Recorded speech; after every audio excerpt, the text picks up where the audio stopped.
यहां हमें f of x का ग्राफ दिया गया है और हमें निकालनी है f ऑफ x की हद। कहां? जब x -4 के नजदीक होता जाए।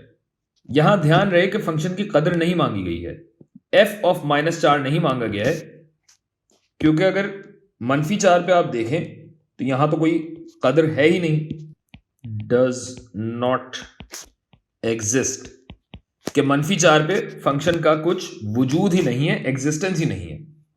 लेकिन हद का मतलब यह है कि जब x -4 के नजदीक से नजदीक तर होता जाता है तो फंक्शन किस कदर के करीब से करीब तर आता जाता है, कते नजर इससे कि x = 4 पे क्या हो रहा है, यह नहीं चाहिए हमें।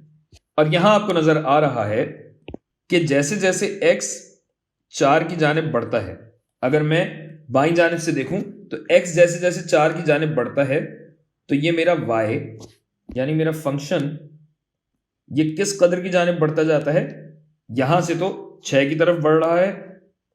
और अगर मैं -4 की तरफ इस समत से आऊं तो मेरा फंक्शन किस कदर की तरफ बढ़ रहा है, ये देखिए, ये और ये और ये और ये दोनों तरफ से मेरा फंक्शन या मेरा y 6 की जानिब बढ़ रहा है, यानी ये हद हुई 6।